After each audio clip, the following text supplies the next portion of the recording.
pertama gitu ya mengenai akuntansi keuangan menengah khusus manajemen aset gitu ya selama 1 semester ke depan. Sebelum kita masuk ke materi ya, saya akan memperlihatkan kalian RPS-nya gitu ya, dan kemudian mendiskusikan hal-hal yang yang kalian ingin pertanyakan gitu ya, karena di situ menarik karena akan ada banyak hal-hal yang mungkin gitu ya, mungkin akan menjadi dasar gitu ya kalian untuk pembelajaran selama 1 semester ke depan. Oke, saya akan share screen. Di ini dulu Mas, saya di set bisa share screen Mas Ignas. Oh, sudah Bu. Sudah ya?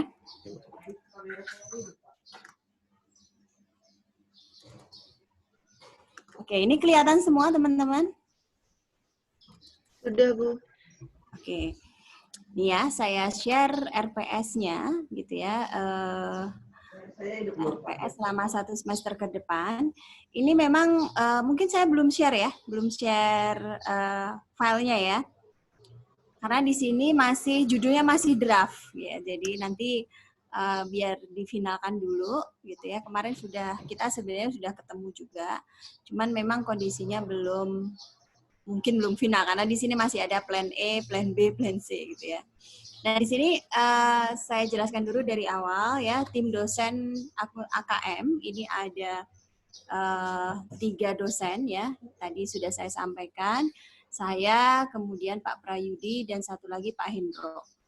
Nah, kemudian dosen koordinatornya adalah Pak Prayudi, ya. Dan buku yang digunakan ya dalam mata kuliah ini adalah buku Kieso yang 3rd edition. Bukunya seperti ini. Kalian sudah punya ya? Sudah punya PDF-nya katanya udah beredar gitu ya. Jadi bukunya seperti ini ya. Bukunya ya tebal ya. Bukunya tebal tapi tenang saja karena ini khusus untuk yang manajemen aset. Ini tidak semua chapter kalian pelajari ya. Jadi di sini chapternya yang dipelajari hanya beberapa chapter yang terkait dengan aset gitu ya, yang terkait dengan aset. Oh ya, sebelumnya perlu saya sampaikan bahwa kalian ini adalah angkatan pertama gitu ya, angkatan pertama yang di Prodi Manajemen Aset yang mendapatkan mata kuliah AKM gitu ya. Jadi kakak-kakak kelas kalian belum pernah dapat gitu ya. Jadi kemarin pertimbangannya memang karena ini untuk supaya kalian itu lebih siap gitu ya, lebih siap menerima mata kuliah lanjutan gitu ya. Jadi ada beberapa mata kuliah lanjutan yang setelah kami review itu ternyata akan lebih lebih bagus outputnya, kalian akan lebih bisa cepat mempelajari ketika kalian sudah mendapatkan mata kuliah KM khususnya gitu ya. Jadi ini kalian angkatan pertama yang mendapatkan mata kuliah ini dan congratulations ya, selamat ya gitu ya. Terus yang kedua gitu ya, terus AKM yang kalian pelajari agak sedikit berbeda dengan AKM yang dipelajari oleh teman-teman kalian di jurusan akuntansi. Ya, kenapa? Karena kalau yang di jurusan akuntansi itu ada 2 semester, itu pertama perbedaannya ya. Jadi mereka mempelajari semuanya gitu ya, semua yang ada di buku ini selama 2 semester.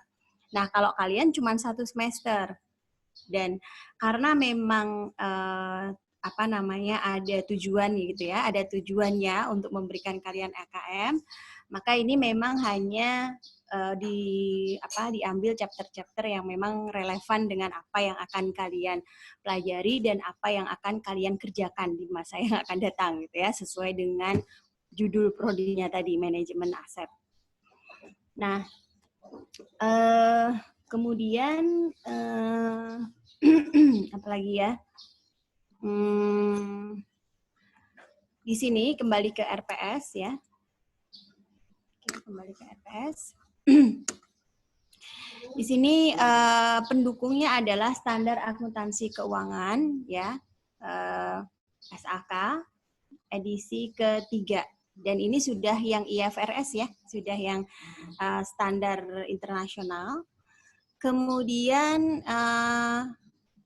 mata kuliah prasyaratnya adalah pengantar akuntansi 1 dan pengantar akuntansi 2 yang tentu saja sudah kalian peroleh. Gitu. Kemarin pengakunnya dosennya siapa, teman-teman? Pak Prayudi. Oh, Pak Prayudi. Oke, good. Nah, kemudian untuk proporsi nilai itu tim dosen sepakat dengan proporsinya dibagi menjadi 30, 30, 40 dalam artian UTS kalian 30%, UAS 30% dan aktivitas 40%. Ya. Nah, untuk komponen UTS UAS itu sudah jelas ya, nggak perlu dipertanyakan lagi. Nah, untuk yang aktivitas 40% itu ada breakdown-nya. Nah, breakdown-nya adalah kehadiran 4%, sikap dan partisipasi belajar 8%, kuis ya, ulangan atau review test itu 14%, dan tugas kelompok atau individu sebesar 14%. Oke. Nah, di sini bisa kalian lihat ya, kalau kehadiran itu adalah angkanya sudah final dari BAAK ya. Nah, kemudian untuk partisipasi belajar gitu ya, maka di sini yang menjadi komponen di partisipasi adalah keaktifan kalian ya, keaktifan kalian di selama pembelajaran ini. Jadi kembali karena ini adalah mata kuliah yang meskipun bukan benar-benar baru karena kalian sebenarnya sudah mendapatkan pengakun ya, tetapi ini kalau dari dilihat dari judul mata kuliahnya memang ini baru gitu ya. Jadi saya harapkan kalian banyak bertanya ya, aktif bertanya. Karena nanti dengan keaktifan kalian bertanya selain gitu ya, selain kalian mendapatkan poin untuk aktivitas, kalian juga akan lebih mudah gitu ya untuk mempertajam pemahaman kalian. Jadi jangan malu tanya-tanya ya, gitu ya. Aktif aja gitu, tanya aja kayak. Jadi apalagi ini adalah mata kuliah lanjutan setelah pengakun gitu ya. Jadi kalau kalian di pengakun merasa masih belum begitu dalam kah, apa belum ada beberapa hal yang mungkin masih mengganjal gitu ya. Sebenarnya saya masih kurang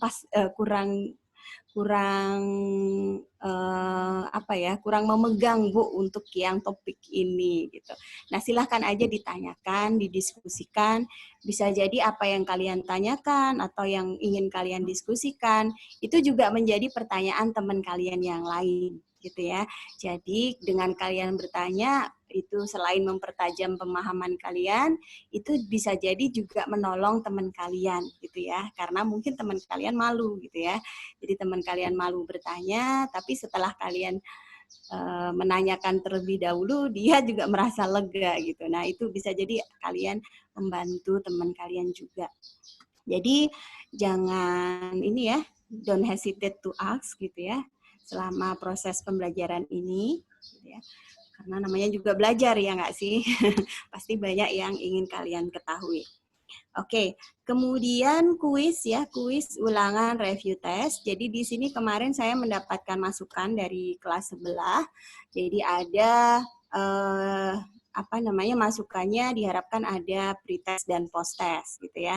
Jadi mungkin nanti saya akan mulai mencoba gitu ya, dan adanya pretest dan posttest ini supaya apa? Supaya saya tahu gitu ya seberapa kalian itu bisa menyerap apa yang sudah saya sampaikan gitu ya, apa yang sudah kita diskusikan selama proses pembelajaran di hari itu. Gitu ya. Jadi di sini akan ada pre-test dan post-test, dan kemudian mungkin setelah 2 atau 3 pertemuan gitu ya, nanti akan ada kuis gitu ya, kuis. Jadi pre-test, post-test biasa, dan kemudian setiap berapa kali pertemuan nanti akan ada kuis. Nah, kemudian nanti juga ada tugas-tugas yang harus kalian kerjakan, dan itu masuk ke komponen yang 14%. Untuk presensi kehadiran, minimal hadir 11 kali kehadiran dari 14 kali pertemuan, gitu ya. Nah, di sini saya ingin membuat komitmen dulu ya dengan kalian terkait kehadiran ini, gitu ya. Jadi kapan suatu kehadiran itu disebut kehadiran, gitu ya. Nah, oke. Jadi saya ingin komitmen nih, berapa menit kira-kira menurut kalian gitu ya, kalian hadir tapi dianggap terlambat gitu ya. Maksudnya, terlambat itu ketika sudah berapa menit sih gitu. Dari kalian coba ininya. Komitmen dulu ya. 10 menit. Berapa? 10 menit, Bu. 10? 10 menit. 12, Bu. 12. Nanggung amat Mbak Vila. Mbak. Oke. Kira-kira berapa menit nih yang lain nih?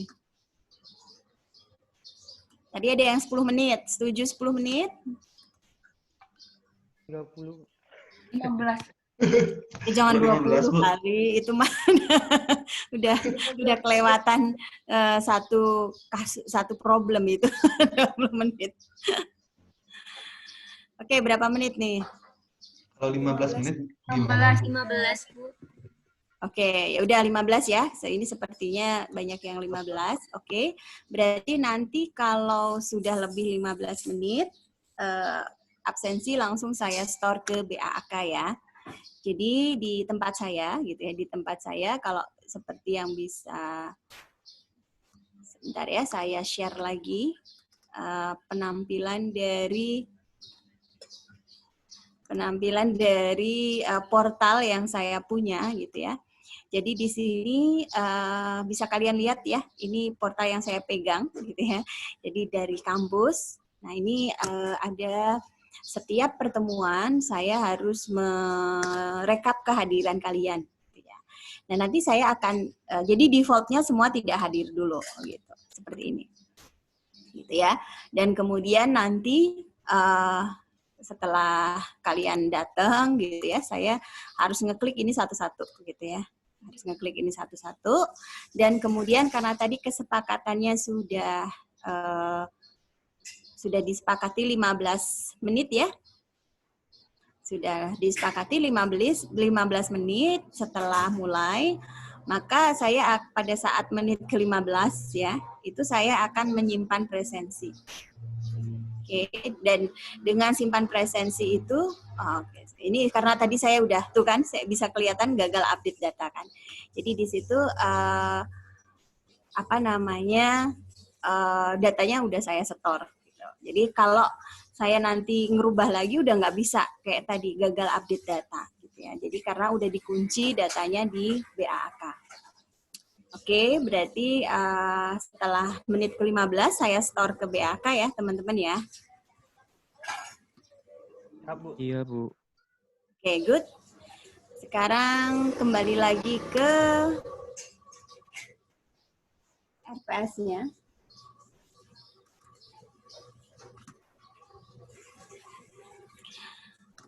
Kemudian tadi ya, partisipasi belajar itu adalah keaktifan kalian selama di kelas gitu ya. Nanti saya minta tolong bantuan PJ. PJ-nya siapa ini? ada 2 Bu PJ-nya Bu. Oke, minta bantuan PJ kemarin itu sebentar saya buka.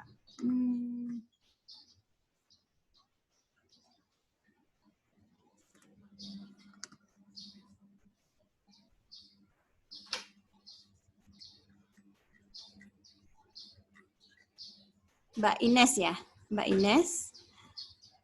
Mbak Mbak Ines. Nah, di sini sama Mas Ignas ya.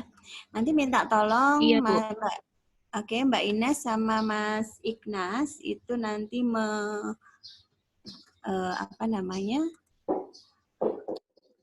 membantu saya untuk menghitung aktivitas teman-teman ya. Jadi bisa dengan membuat tali gitu ya, membuat tali, kemudian di situ sesuai absen, kemudian di situ direkap keaktifan teman-teman. Sehingga nanti pada saat akhir tinggal dijumlah aja. Oke?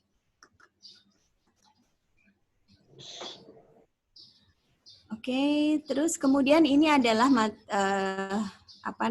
bahasan ya, yang di bawah ini adalah bahasan yang harus kalian pelajari ya. Di sini secara umum kuliahnya dibagi menjadi penjelasan ya, ulasan, konsep, kita diskusi ya, saya menjelaskan terus kemudian didiskusikan.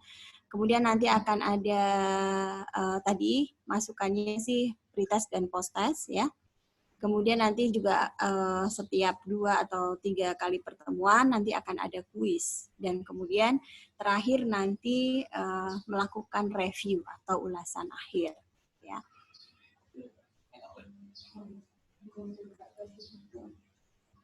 Oke, di sini bisa kalian lihat ya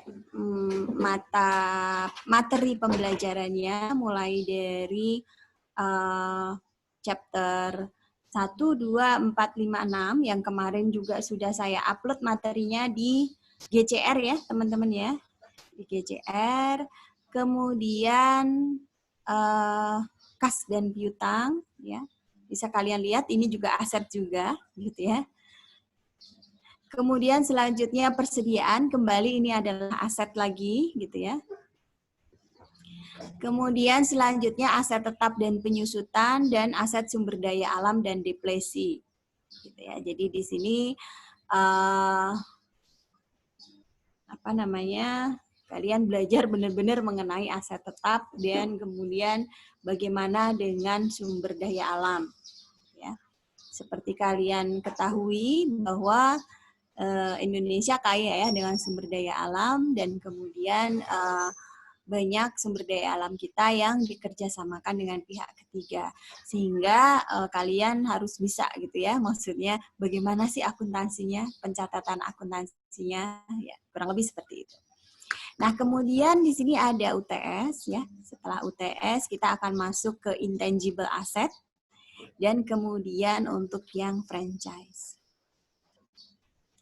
Kemudian lanjutannya adalah investasi sebenarnya gitu ya, tetapi kemarin kami pertimbangkan sebelum masuk investasi maka kalian akan lebih mudah bagi kalian untuk kayak di-refresh dulu mengenai utang jangka panjang gitu ya. Jadi utang jangka panjang atau bond yang kalian biasa pelajari, bond liabilities gitu ya, yang long term bond dan lain sebagainya. Nah, bagaimana menghitungnya, ya, menghitung nilainya, bagaimana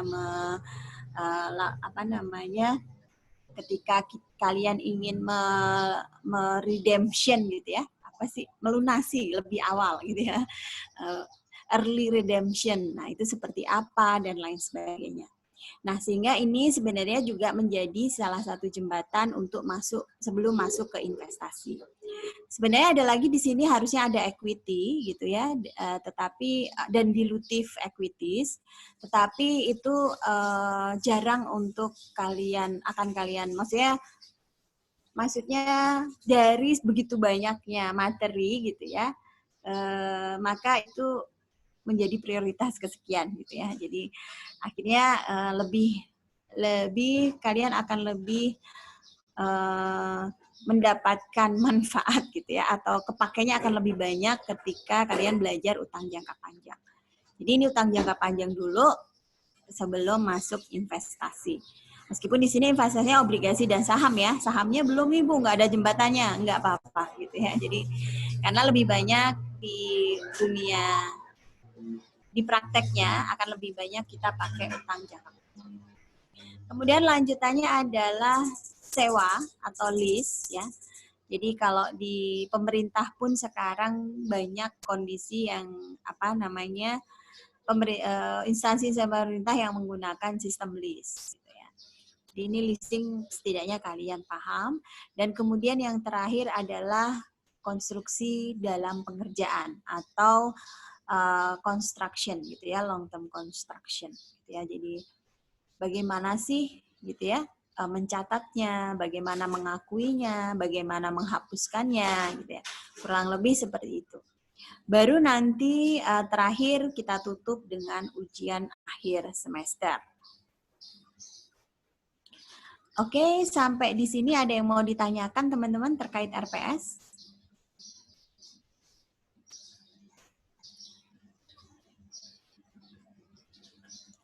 Intermediate Accounting ini adalah mata kuliah lanjutan, tadi saya sampaikan ya, Pengakun 1 dan Pengakun 2. Dan ini mata kuliahnya itu sebenarnya sama dengan Pengakun, tetapi AKM ini lebih dalam, gitu ya, lebih going deeper dibanding Pengakun 1 dan Pengakun 2. Jadi kalau Pengakun 1, 2 itu kalian mendapatkan istilahnya kulit mukanya gitu ya, yang penting kalian paham gitu ya terkait akuntansi itu apa, bagaimana ininya, prinsipnya seperti apa gitu. Nah, AKM ini agak lebih dalam dikit gitu ya, jadi agak lebih dalam, jadi belajarnya lebih detail gitu, lebih sehingga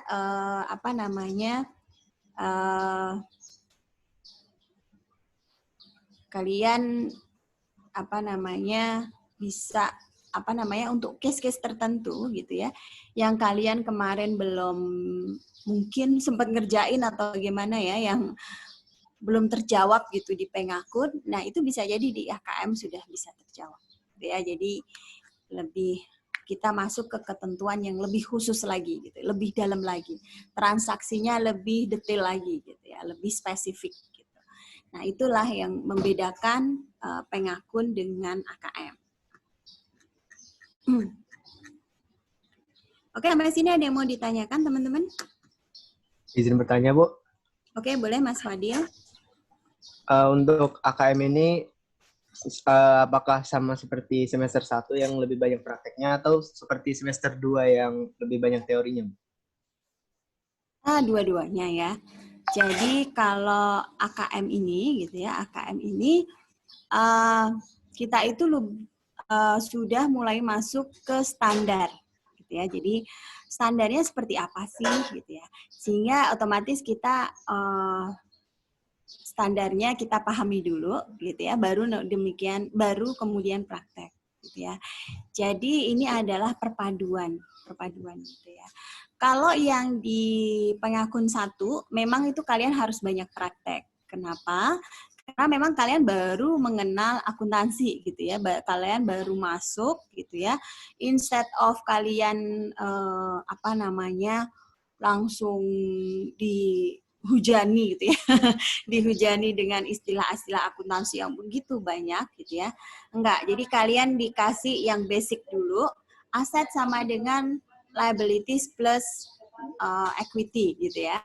Kalian memahami itu dulu, kemudian perpindahan antar akunnya seperti apa, kemudian langsung praktek gitu ya, ya kan? Seperti itu. Sehingga diharapkan dengan itu kalian menjadi terbiasa. Oke, ini tuh masuk ke aset, ini masuk ke ini masuk ke ini gitu ya. Otomatis secara tidak sadar gitu ya, kalian itu akan berada pada kondisi langsung mengklaster gitu ya. Kalian itu langsung mengklaster ketika oke, akun ini masuk ke sana, akun ini masuk ke sini. Pindahnya seperti apa? Kapan ini hilang, kapan ini berpindah gitu ya. Jadi kapan ini berkurang, kapan ini bertambah gitu. Nah, itu kalian sudah diharapkan sudah terbiasa dengan semakin banyaknya praktek itu. Oke. Nah, di AKM ini kalian sudah going deeper yang tadi saya bilang. Gitu ya. Jadi agak lebih spesifik, agak lebih detail. Di mana detail ini ada panduannya, yaitu standar, gitu ya. Sehingga di AKM ini kalian dikenalkan dulu standarnya kayak gini loh, gitu. Standarnya begini, terus masuk ke prakteknya gimana, kurang lebih seperti ini, gitu ya. Jadi ini adalah suatu pembelajarannya akan mix ya, mix antara standarnya di bagaimana kalian diperkenalkan dengan standarnya, kemudian kalian masuk ke prakteknya. Kurang lebih seperti itu. Oke, gitu ya, Mas Fadil. Ada lagi yang mau ditanyakan?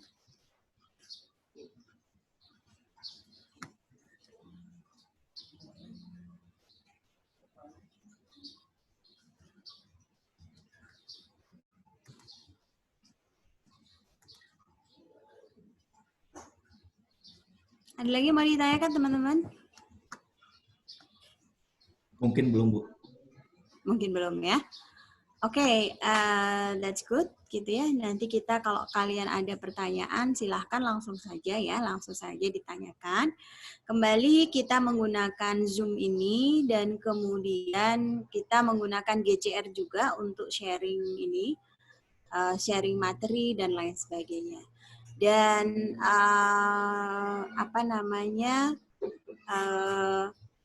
Untuk saat ini kebetulan manajemen aset sedang menjadi kayak semacam pilot project gitu ya, pilotingnya untuk sistem LMS, ya LMS. Jadi apa sih ya LMS itu ya?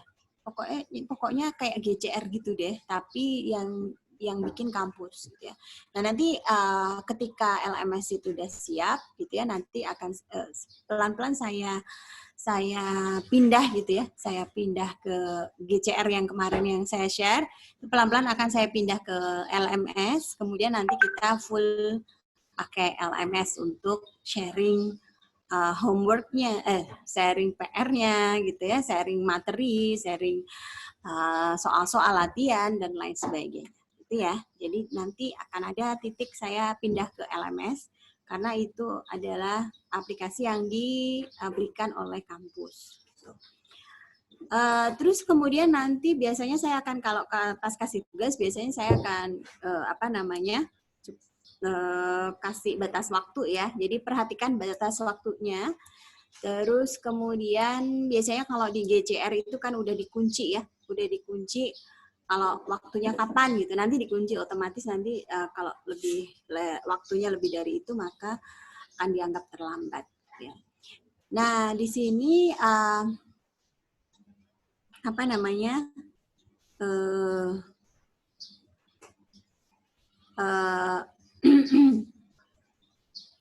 biasanya gitu ya, biasanya saya penugasan itu saya berikannya waktunya itu 5 menit sebelum kelas gitu ya, 5 menit sebelum kelas tolong dikumpulkan gitu ya. Jadi tujuannya apa? Tujuannya supaya kalian pas kelas itu udah fokus gitu kelas gitu ya, bukan yang ngerjain yang kemarin gitu ya, telat gitu ya, terus kemudian masih ngerjain, kemudian baru dikumpulkan. Nah itu saya nggak maunya seperti itu.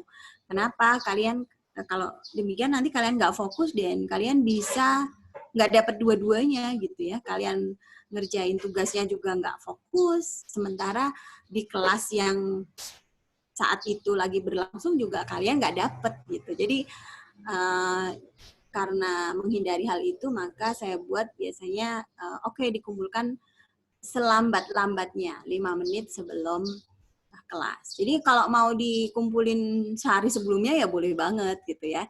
Tapi kalau selambat-lambatnya 5 menit sebelum kelas. Oke, mungkin itu ya yang bisa saya sampaikan. Ada lagi teman-teman? Ibu izin bertanya. Boleh Mbak Rahma. Setiap mau kuis itu apakah diberitahu atau mendadak? Oke, ini kuis yang mana nih? Kayak pre dan post? Bukan yang 2 kali atau 3 kali pertemuan. Oke, jadi intinya ya 2 kali ya. Jadi biasanya kan tiga pertemuan ya, 3 pertemuan kuis, 3 pertemuan kuis gitu ya. Sekarang ini ya. Sekarang 7 ya, sekarang 7. Oke, berarti 4 ya. 7 kali pertemuan, iya. 3 sama 4 gitu ya. 3 pertemuan kuis, kemudian ini kuis gitu. Dan kuisnya nggak yang ini ya, lebih ke kayak supaya kalian bagaimana sih penyerapannya selama pembelajaran 3 kali pertemuan itu. Terima kasih, Bu. Oke. Jadi saya beritahukannya di awal gitu loh Mbak maksudnya. Nanti nggak usah dikasih tahu lagi kan udah udah ini ya, gitu ya. Kan saya dari awal udah saya kasih tahu, oke, siap. Jadi kayak kalian ada UTS, nah ini dibagi lagi gitu di tengah-tengah UTS gitu ya, di tengah-tengah supaya kalian pas UTS itu nggak yang belajar begitu banyak materi gitu ya, jadi udah dicicil duluan gitu dari awal. Oke, kurang lebih seperti itu ya. Baik, Bu. Oke. Ada lagi mau ditanyakan sebelum masuk materi? Ibu izin bertanya. Boleh. Kalau untuk media post-test, pre-test, dan kuisnya menggunakan apa ya, Bu? Nah, ini kalian biasanya pakai apa nih?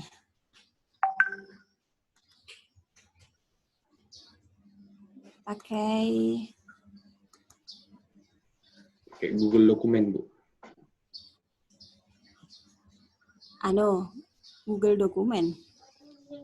Google Google Form. Oke, iya Google Form atau Quizzes ya.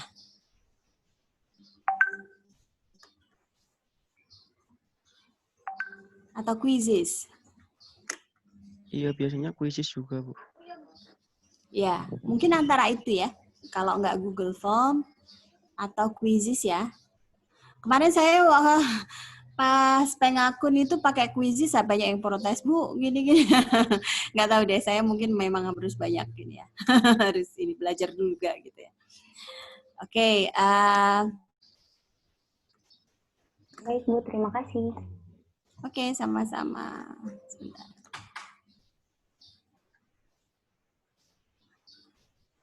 Oke, kalau ada lagi yang ditanyakan kah? Bu, izin bertanya. Oke, gimana Mas? Kalau misalkan pretest sama posttest itu masuk nilai nggak, Bu? Iya. Ya, posnya tentu saja ya. Biasanya nanti apa namanya? Ya nanti inilah apa namanya? Intinya itu kan buat ini ya, buat membuat kalian belajar gitu ya, supaya kalian belajar dulu sebelum masuk ke kelas gitu ya. Jadi nanti tentu saja ada porsinya gitu ya. Karena ini kemarin baru aja diusulkan gitu ya. Jadi saya belum firm bagaimana nanti cara menilainya gitu. Jadi nanti kalau memang kalian mau ada usul, silahkan feel free untuk mengusulkan gitu ya. Nanti akan saya sampaikan ketika saya sudah firm ya. Sudah firm terkait gimana sih penilaian pre dan post test itu gitu. Baik, Bu. Makasih, Bu. Ya, sama-sama.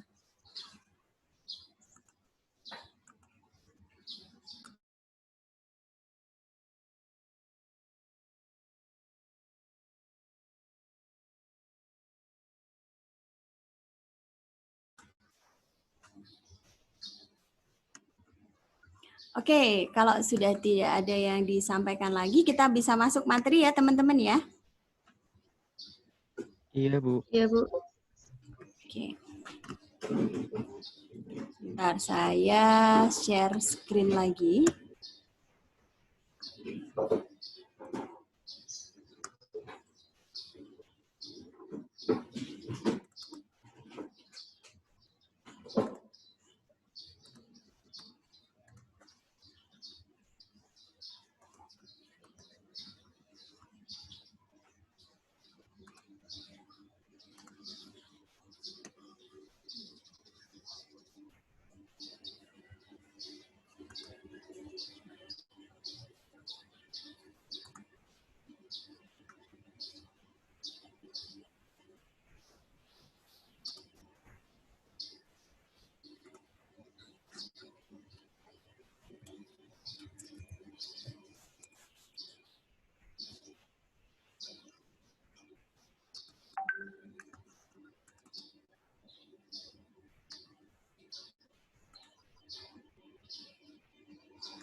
Oke, saya share screen sebentar. Nah, ini kok share screen. Oke, ini ya sesuai dengan slide yang kemarin sudah saya bagi.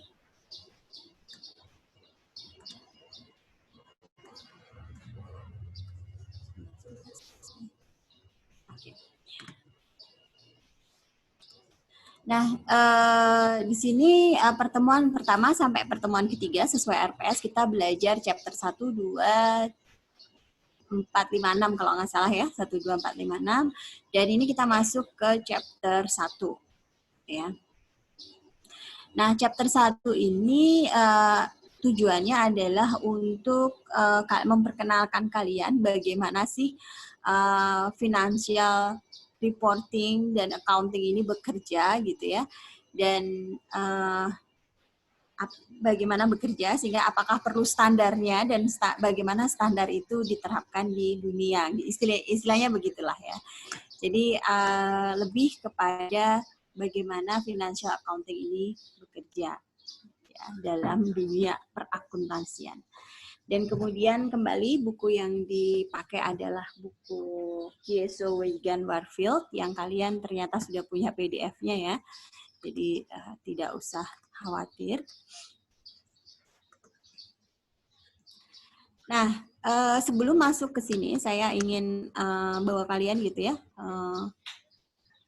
main-main dulu gitu ya. Main-main dulu. Ini ada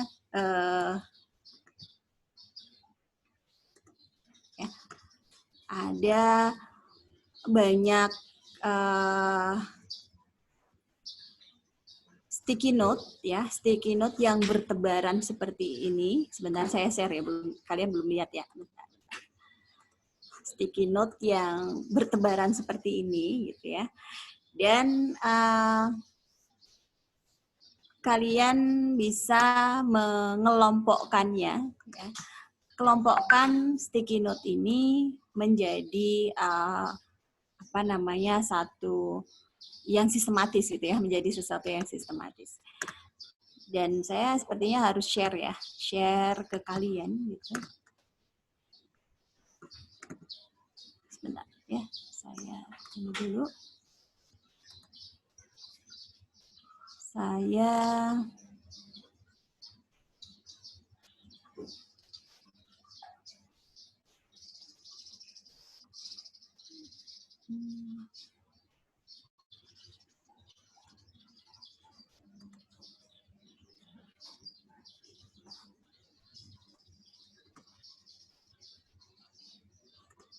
masukkan ke Google.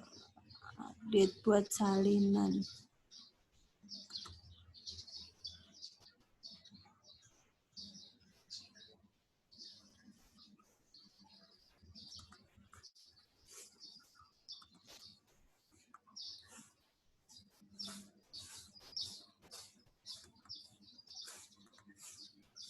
Oke, ini nanti saya kasih link Google-nya ya.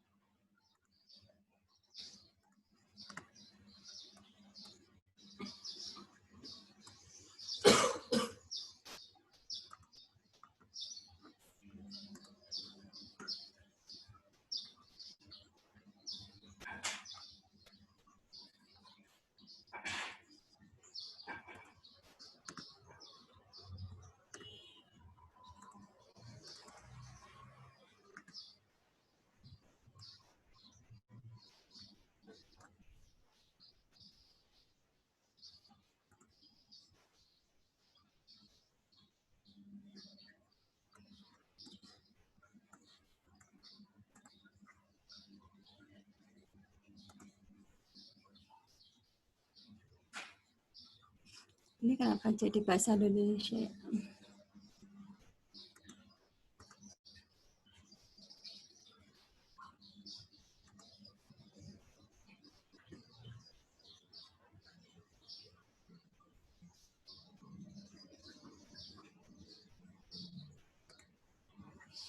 Oke, saya share di ini ya, di chat Sebentar, ini kok jadi miring-miring begini sih.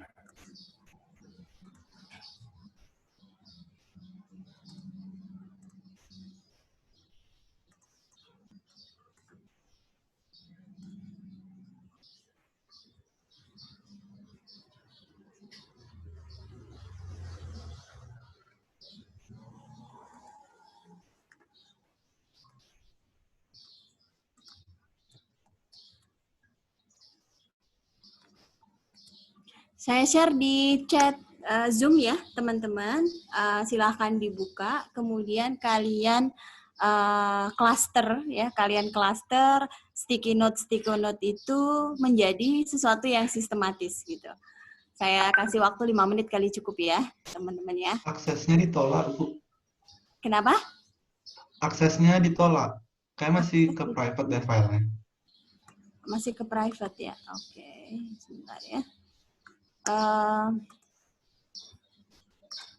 Oke, saya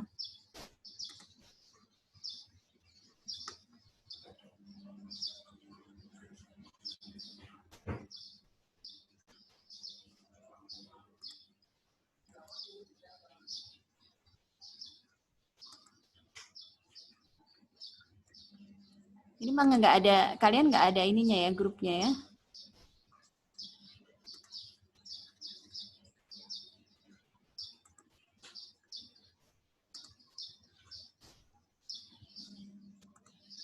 Udah ya, sudah saya ini kan.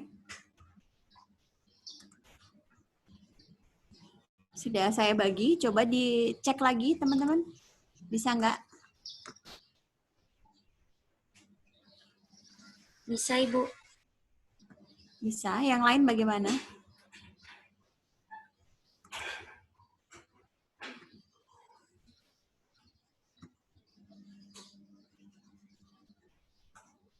Masih minta akses, Ibu. Kenapa? Masih ditolak, Bu. Oh, masih ditolak.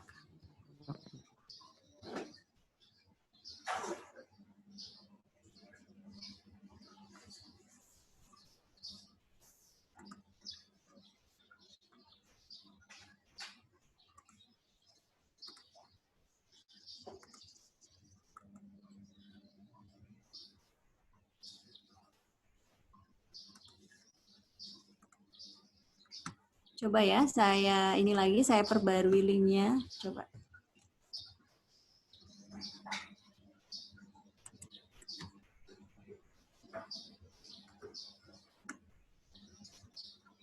Oke, kalau ini masih ini, karena kalau saya satu-satu juga susah ya memberikan akses ke kalian. Cuman ini kayaknya nggak bisa diakses langsung buat banyak orang gitu.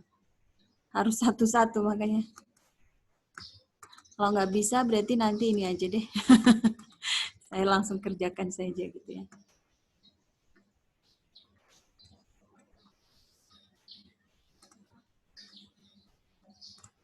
Atau satu-satu.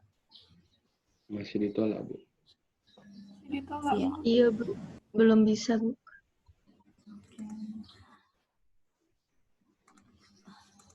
Harus satu-satu dan itu ini. Ya udah deh, ini aja langsung saya ini.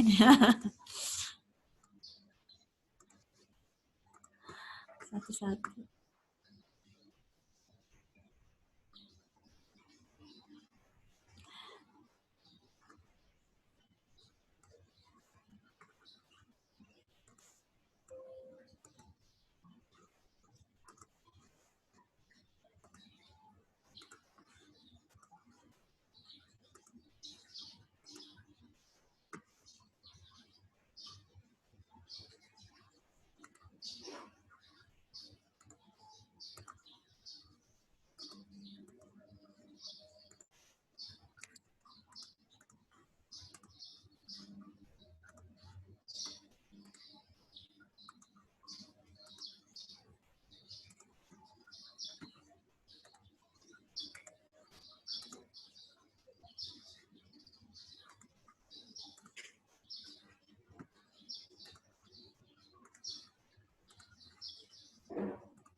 Oke, ini karena satu-satu dan it takes time forever gitu ya. Jadi saya langsung indikan saja. Gitu.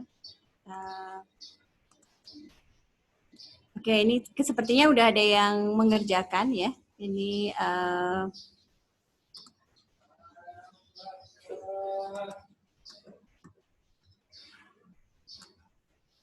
oke, baik, kita langsung masuk saja ya ke bagaimana sih ininya. Ini Mas Pambudi sudah bergabung, silahkan ya. Silahkan dibagi untuk yang sudah bisa mungkin mewakili teman-teman kalian aja ya.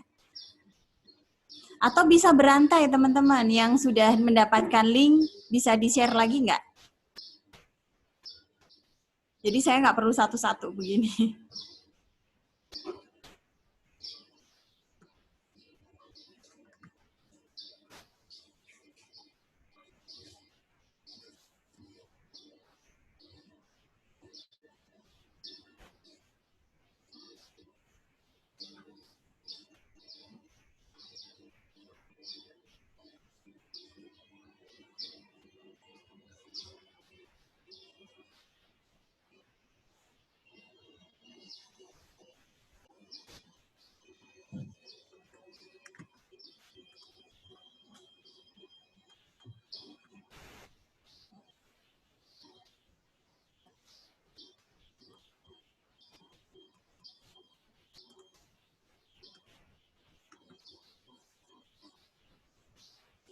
Oke, kita bisa masuk ya. Oke, terima kasih Mas Pambudi sudah ini.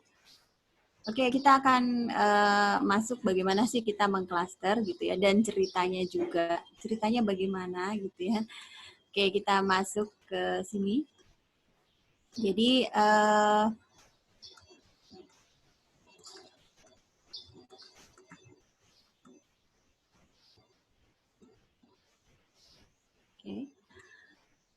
pertama kali kita itu punya data keuangan ya teman-teman ya. Jadi data-data keuangan yang kemudian di mana data-data keuangan itu berupa angka ya, banyak yang berupa angka gitu ya. Misalnya kas ada 100 juta, kemudian ada account receivable 500 juta, kemudian ada account payable, katakan gitu ya. Account payable-nya berapa? 200 juta dan lain sebagainya. Nah, data-data keuangan itu gitu ya, itu tidak akan menjadi arti apa-apa gitu ya. Hanya berhenti di angka gitu ya. Ketika data keuangan itu tidak diolah. Oke. Sebentar, Mbak. Oke. Ini siapa ini, Mas? Oke. Dan data keuangan itu tidak akan berarti apa-apa, tidak akan dipahami baik oleh siapapun gitu ya. Ketika data keuangan itu tersebut tidak diolah, gitu ya. Nah di sini data keuangan itu diolah, bagaimana cara mengolahnya gitu ya. Kemudian, nah di sini ada Financial Information System, gitu ya, di mana sistem inilah yang akan mengubah data keuangan. Mengubah data-data keuangan itu menjadi apa? Menjadi financial reports di sini. Gitu ya, menjadi financial reports.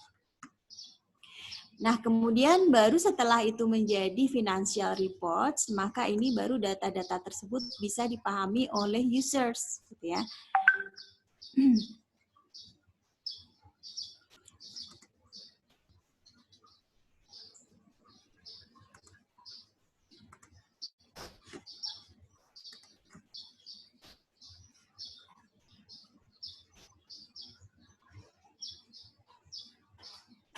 Baru bisa dipahami oleh users. Jadi di sini dari mulai data keuangan ke financial information system, kemudian ke financial reports, kemudian baru ke users. Nah di sini saya akan mengganti gitu ya financial information system ini ke menjadi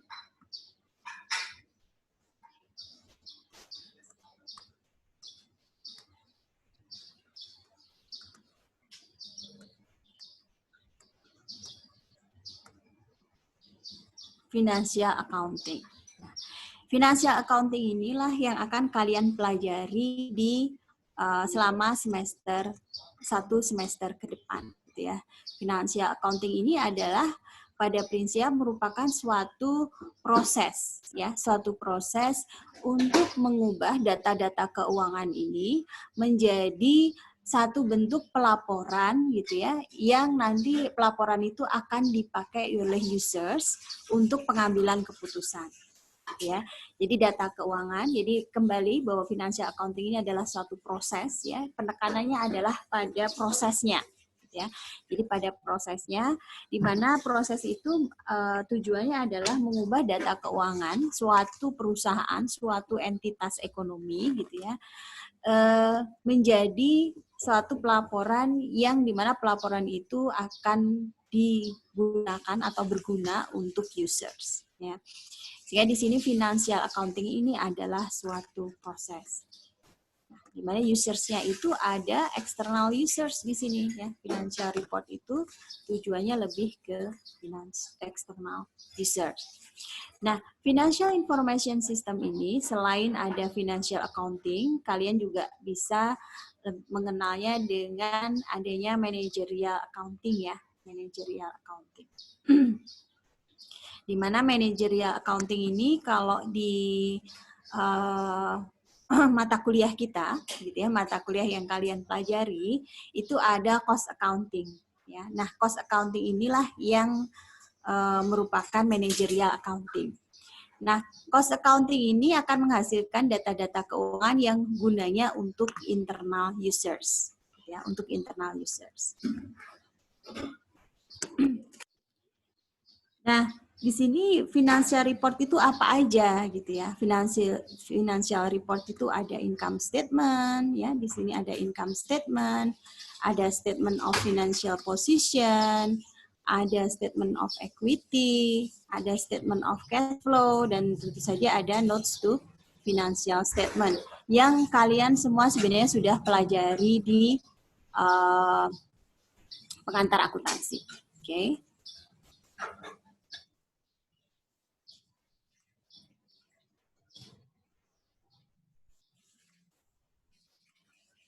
Di semua ada di sini. Dan kemudian jangan lupa earning statement juga. Jadi ada di sini.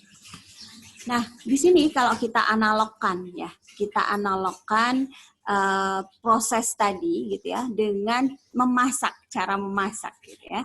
Maka di sini sebenarnya yang dimaksud dengan data-data keuangan itu adalah bahan-bahannya gitu ya. Jadi ada bumbu, ada bawang merah, ada bahan-bahan masakan gitu ya. Ada nasi putihnya gitu ya.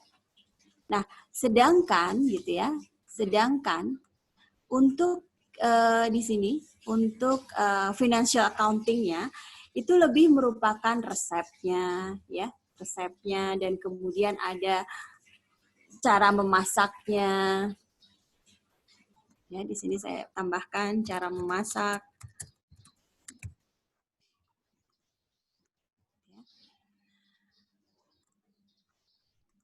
Ada cara memasak di sini gitu ya, resep cara memasak dan lain sebagainya yang kemudian menghasilkan makanan atau menu-menu yang akan dikonsumsi oleh pencinta kuliner, katakan gitu ya. Jadi di sini financial accounting itu kalau kita analogkan gitu ya, maka financial accounting itu adalah lebih kepada resep maupun cara memasak. Resepnya pakai apa kalau di financial accounting? Nah, di financial accounting kita mengenal adanya standar gitu ya. Jadi standarnya di sini kita memakai IFRS ya, mungkin kalian sudah mendengarkan ya, sudah membaca juga di buku IFRS, International Financial Reporting Standard ya. Jadi di sini ada IFRS dan juga ada selain IFRS kalian mengenal juga SAK, Standar Akuntansi Keuangan ya. Nah, di sini IFRS dan SAK itulah yang menjadi resep atau cara memasak gitu ya untuk menghasilkan financial reports yang tadi sudah kita bahas bersama gitu ya. Jadi di sini panduannya apa? Panduannya ada di IFRS dan SAK. gitu ya. Jadi untuk transaksi-transaksi, bagaimana kalau transaksi begini, kapan pengakuannya, kapan pencatatannya gitu ya, dan kemudian kapan itu harus diungkapkan atau harus didisclose. Nah, itu semua ada di IFRS dan SAK gitu ya. IFRS itu berlaku internasional untuk internasional, sedangkan SAK sendiri itu sebenarnya merupakan standar akuntansi yang mengadop IFRS, tetapi kembali karena di masing-masing negara ya, di masing-masing negara itu ada biasanya ada pengkhususan gitu ya, misalnya transaksi tertentu ada ketentuannya mungkin agak sedikit berbeda dengan ketentuan internasional gitu ya. Maka SAK menampung ini semua ya. Jadi secara umum dia sesuai dengan IFRS, tetapi tetap ada ketentuan-ketentuan yang khusus yang mungkin memang hanya karena ketentuannya berbeda gitu ya, yang hanya diatur oleh di negara kita gitu ya. Di negara lain bisa jadi ketentuannya lain gitu. Nah, disitulah kita masuk selama 1 semester ke depan ya, kita belajar financial accounting, di mana di AKM ini gitu ya, AKM ini kita akan belajar bagaimana sih standarnya dan bagaimana prakteknya gitu ya. Jadi kita mengenal standarnya juga dan kemudian sekalian prakteknya. Jadi mungkin itu yang bisa saya sampaikan terkait bagaimana financial accounting ini bekerja. Kalau ada yang mau ditanyakan silahkan.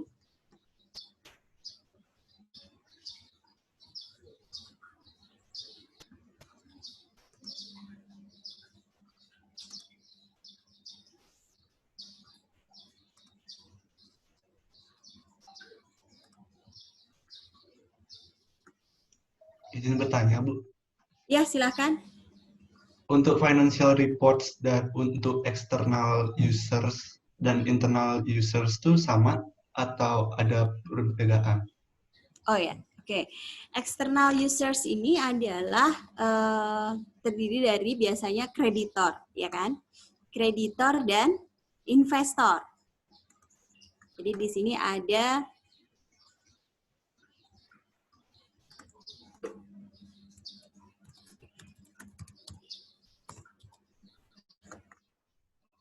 bagi menjadi 2 external user, mostly ya. Karena di situ ada juga government ya dan lain sebagainya.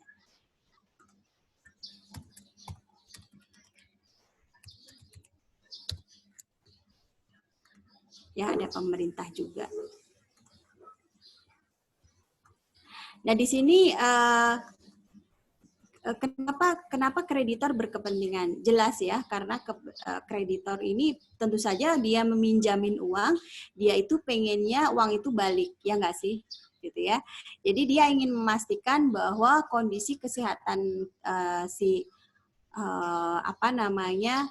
pihak gitu ya, perusahaan yang akan dia berikan pinjaman itu tentu saja kondisinya baik-baik saja gitu ya, sebelum dia meminjamkan uang. Sehingga financial reports ini tentu saja akan sangat informasi yang ada di dalamnya akan sangat diperhatikan oleh kreditor.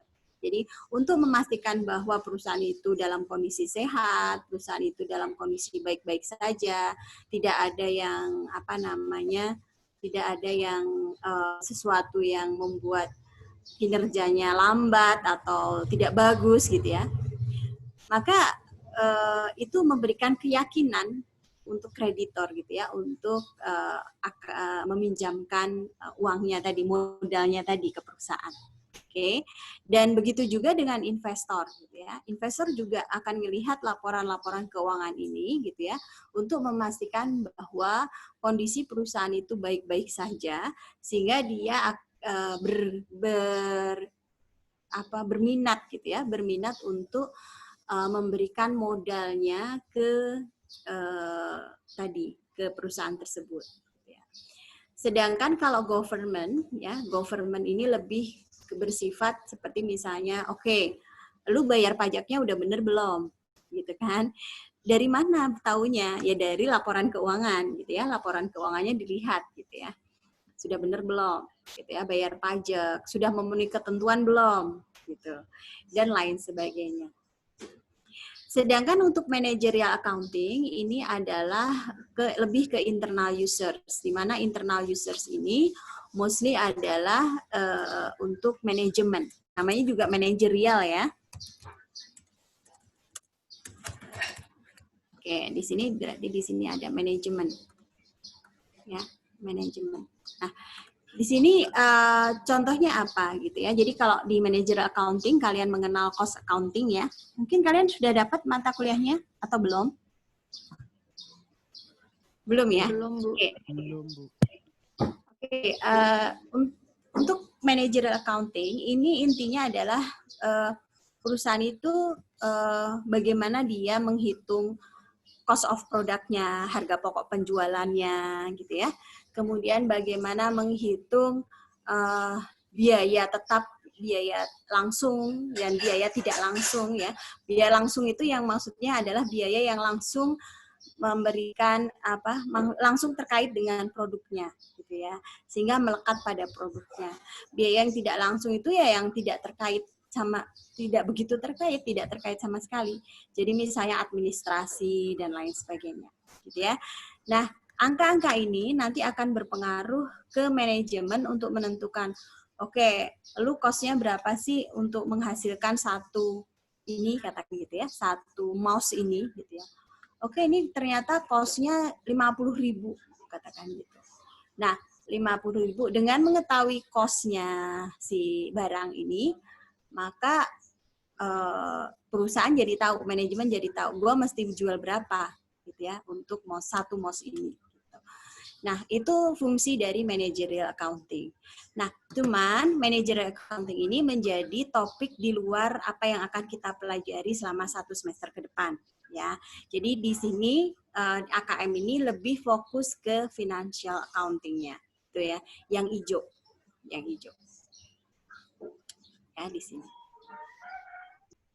Oke, jadi kembali kalau kita analogkan gitu ya, maka financial accounting ini adalah cara memasak gitu ya, cara memasak data-data keuangan tadi menjadi satu informasi yang berguna untuk usersnya gitu ya. Jadi di sini cara memasaknya ya, cara memasaknya ini ada IFRS dan ada SAK. Jadi ada standar-standarnya. Siap, makasih Bu. Oke, ada lagi yang mau ditanyakan? Izin bertanya, Bu.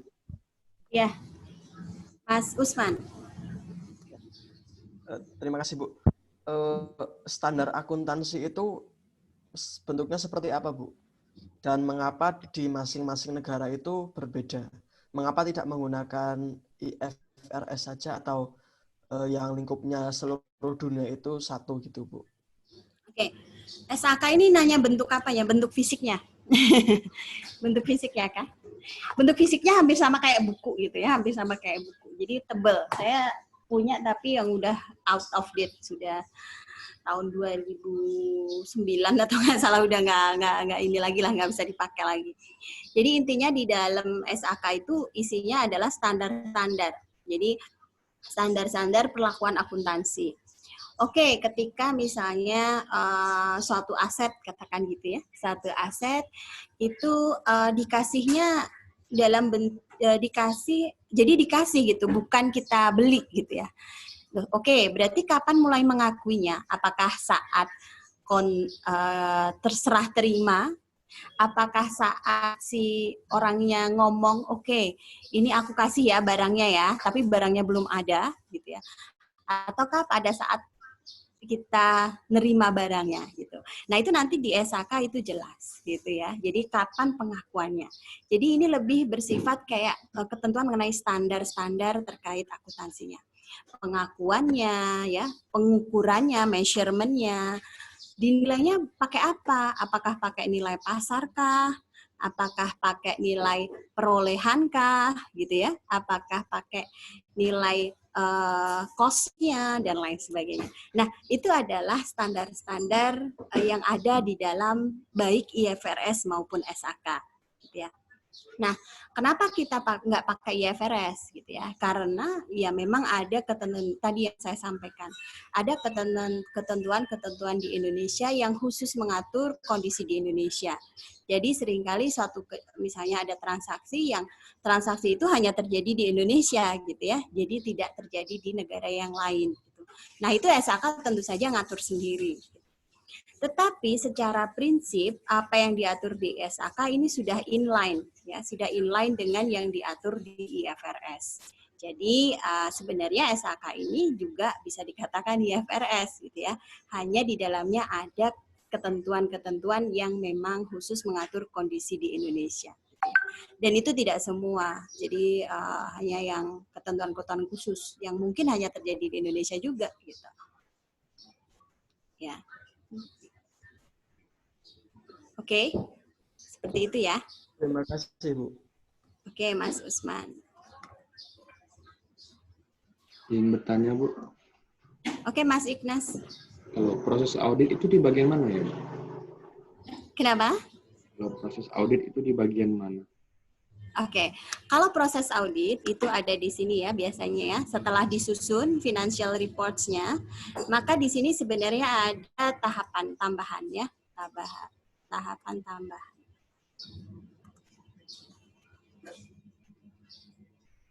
Apa ya ini ya? Kuning aja kali ya. Jadi di sini proses audit.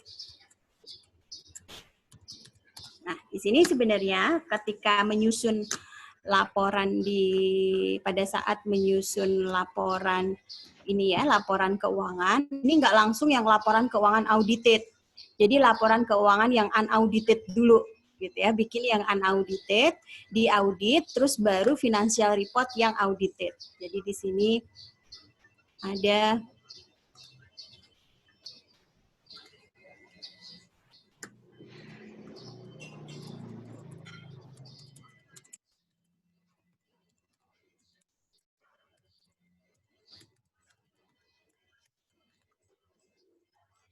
jadi di sini ada financial reports yang audited. Jadi setelah audit, maka ada financial reports audited yang itu nanti lari ke external user. Sedangkan di sini adalah lebih ke unaudited. Unaudited.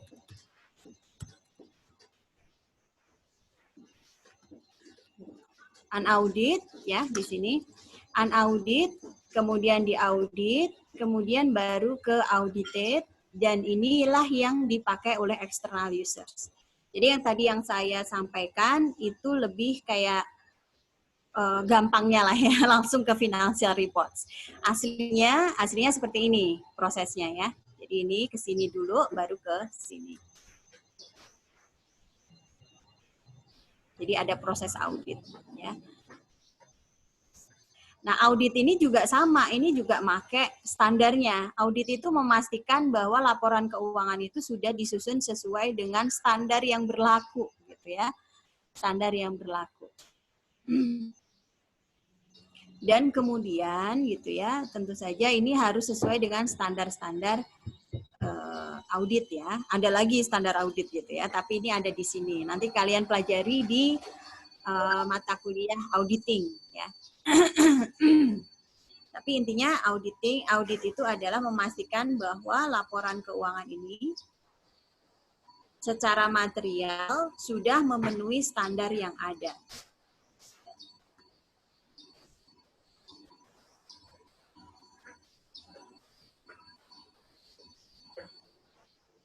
Oke, ada lagi yang mau ditanyakan?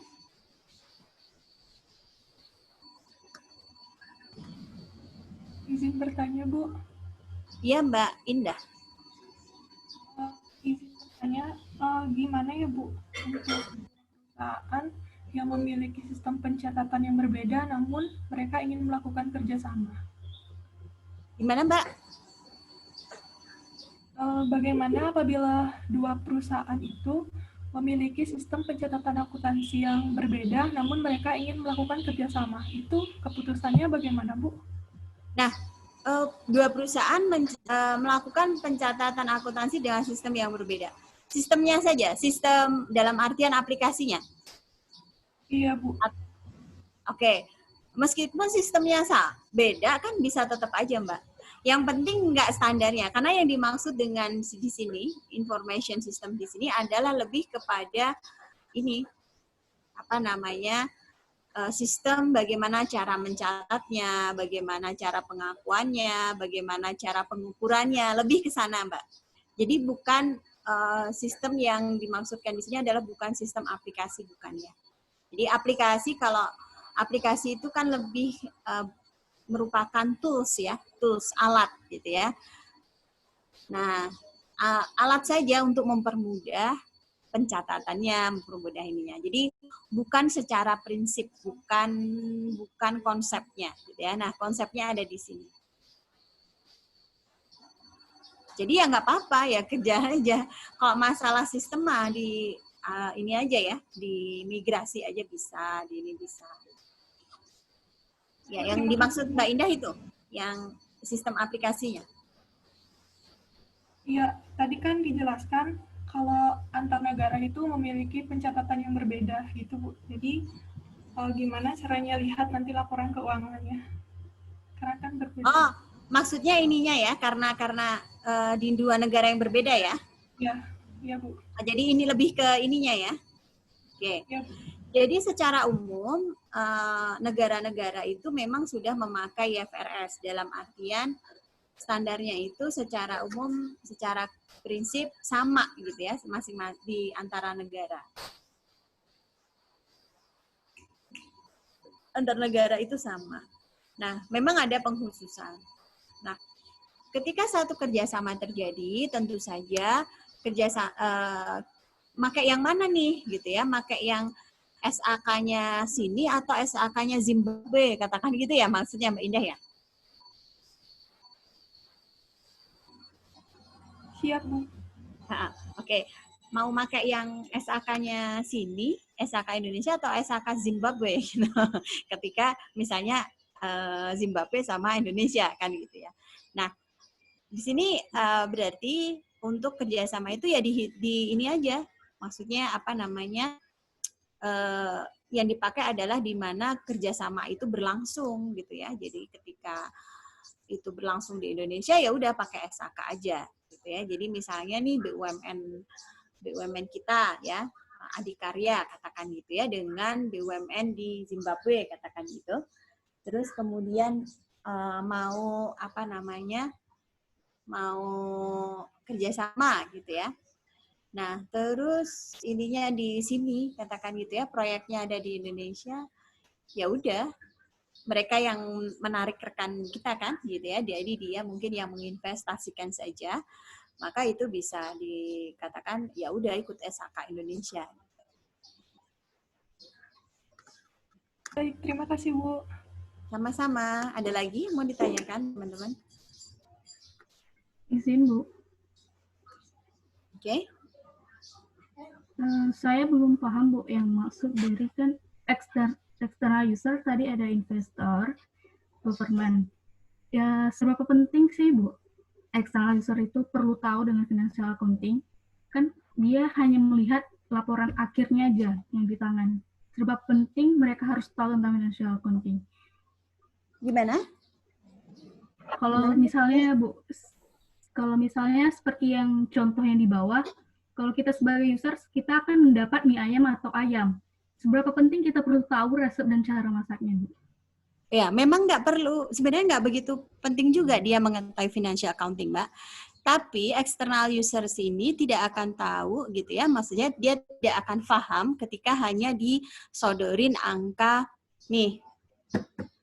Ini ya sebesar ini gitu ya. Namanya kasnya 100.000 tadi. Terus kemudian account receivable 500.000 gitu. Mereka tidak akan bisa melihat gitu ya posisi keuangan perusahaannya seperti apa. Tapi begitu si kreditor atau investor itu diberikan info oke, di sini asetnya udah disusun gitu ya dalam standar statement of financial position gitu. Maka dia tahu bahwa oke, total asetnya berapa gitu ya. Oke, total liabilities-nya, hutangnya dia berapa. Nah, tentu saja ya secara umumnya ya memang tidak wajib bagi kreditor atau investor untuk memahami financial accounting. Tetapi setidaknya kreditor investor itu tahu cara membaca laporan keuangan gitu ya. Jadi kapan dia, tentu saja lah ya, karena kan dia punya uang gitu. Dia yang punya uang, dia tentu saja ingin menaruh uangnya itu ke investasi yang menjanjikan gitu ya, yang menjanjikan return yang bagus buat dia gitu ya. Dia tentu tidak mau dong gitu ya.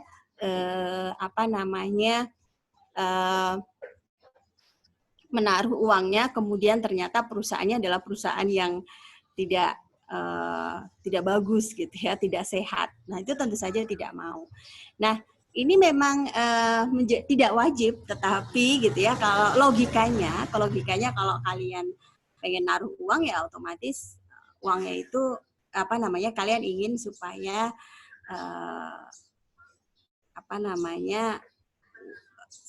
orang yang atau perusahaan yang di mana kalian menginvestasikan itu adalah perusahaan yang capable gitu ya, yang bisa dipercaya, yang akan memberikan return yang tinggi dan lain sebagainya gitu. Nah, ini memang penting, ini menjadi betul tadi Mbak Jess ya, tidak mutlak, tetapi sangat penting bagi kreditor maupun investor untuk mempunyai financial literacy. Nah, gitu, financial literacy. Dan justru itu yang memang selama ini itu menjadi masalah gitu ya, menjadi masalah di Indonesia. Kenapa investasi di Indonesia itu di pasar saham gitu ya, itu tidak bisa maksimal gitu ya untuk merekrut investor baru. Karena memang investor baru di Indonesia itu cenderungnya financial literacy-nya masih rendah gitu ya. Termasuk literasi atas laporan keuangan gitu ya. Mereka itu nggak pede gitu ya.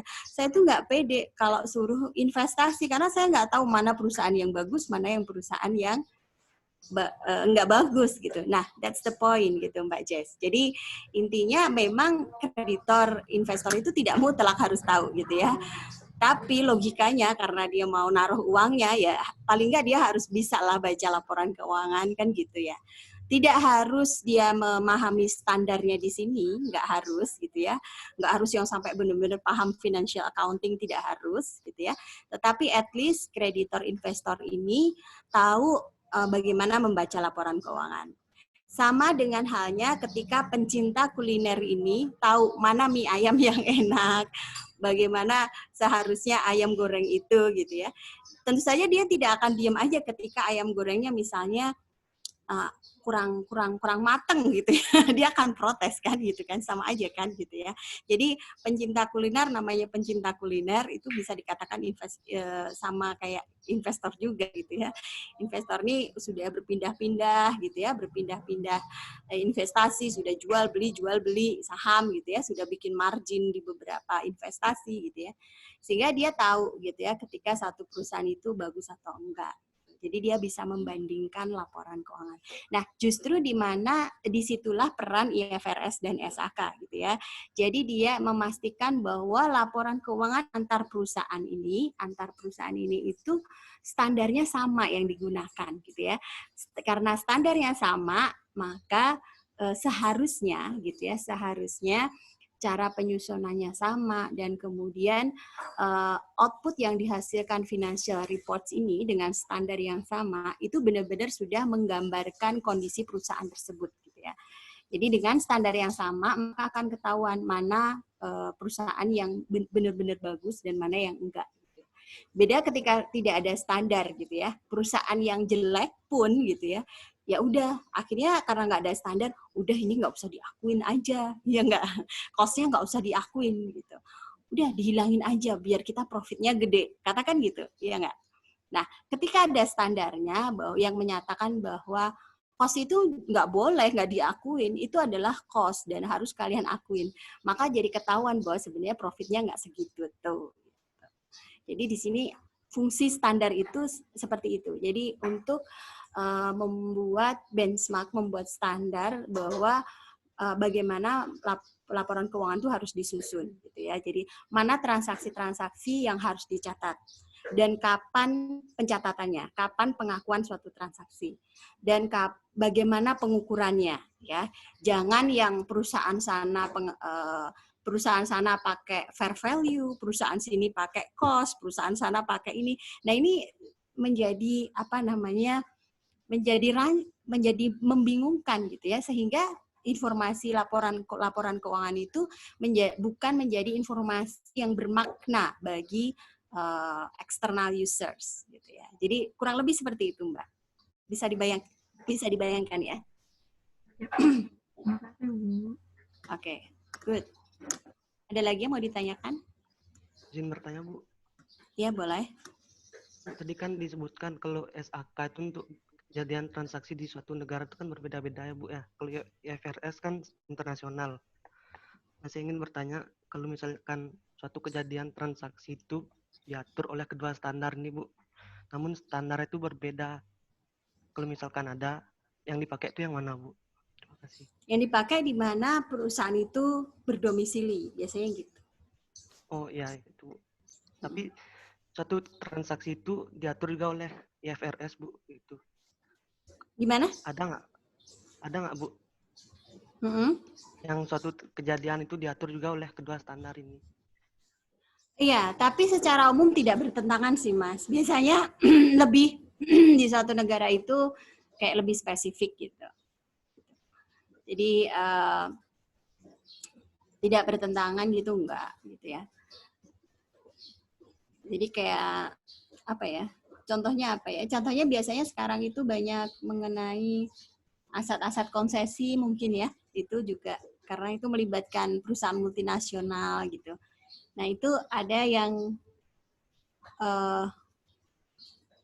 ada ketentuan-ketentuan yang khusus di satu negara tertentu. Nah, itu biasanya mengikuti di mana transaksi itu terjadi gitu. Maksudnya di mana perusahaan itu berdomisili, berlokasi gitu. Terima kasih, Bu. Ya, katakan perusahaan konsorsium aja. Perusahaan konsorsium ada 9 perusahaan gitu ya. Nah, proyeknya di mana? Proyeknya ada di Indonesia, pasti juga ngajak perusahaan yang ada di Indonesia kan. Maka itu ngikut di sini. Tapi kalau pengakuan bagi hasilnya ke laporannya perusahaan yang konsorsium di luar negeri katakan gitu, ya ikut di negaranya dia. Tapi kalau pengerjaan ininya, proyeknya itu biasanya ngikut di mana proyek itu berlokasi, gitu, berdomisili. Oke, ada lagi yang mau ditanyakan? Ingin bertanya, Bu. Oke, Mbak Bila. Financial accounting sama managerial accounting itu kan pasti saling berhubungan kan. Ya, oke. Ini tuh yang dibuat itu untuk internal user dulu atau external user dulu? Yang lebih Gimana Mbak? Kan financial accounting sama managerial accounting itu kan saling berhubungan kan, Bu? Kemudian yang didahulukan itu yang mana? Apakah ada yang didahulukan? Ya. Oke, jadi memang tujuannya lain ya Mbak ya, tujuannya lain. Jadi tidak ada istilah mendahulukan atau didahulukan atau tidak gitu, enggak. Tujuannya memang satunya buat internal, satunya buat eksternal. Nah, konteks hubungannya nanti di mana, Bu? Hubungannya nanti di sini. Di sini kan ada menghasilkan HPP, katakan gitu ya, harga pokok penjualan, cost of goods sold, kalian sudah ini ya. Nah, di sini nanti tentu saja HPP muncul di mana, teman-teman? Di income statement, ya nggak? Ya kan, untuk menentukan harga pokok penjualannya. Nah, hubungannya ada di sini, Mbak. Jadi, kalau hubungan antara managerial accounting itu mostly ada di income statement-nya. Ya. Jadi cost-nya yang ada di sini, ya, cost ini. Informasi cost atas suatu produk yang ada di managerial accounting itu larinya ke income statement. Sedangkan untuk managerial accounting dia nggak menghasilkan SOFP, dia nggak menghasilkan statement of equity, dia nggak menghasilkan returning statement, statement of cash flow, gitu nggak. Dia nggak menghasilkan ini semua, Mbak. Gitu ya. Nah, harga pokok penjualan itu emang katakan berguna nggak buat external users? Ya berguna sih, gitu ya. Misalnya auditor gitu ya, auditor pengen tahu bener nggak sih dia ngitung HPP gitu, lebih-lebihin nggak gitu. Nah itu iya gitu ya. Tetapi tidak semua external users itu perlu informasi yang ada di managerial accounting. Gitu ya. Yang dilihat mostly profitnya berapa gitu ya, perusahaannya bertumbuh enggak, ada growth enggak. Gitu. Umumnya seperti itu ya. Itu Mbak Bila. Jadi posisinya bukan mana yang didahulukan, mana yang ini. Karena dua-duanya tujuannya berbeda. Oke, bisa dipahami ya?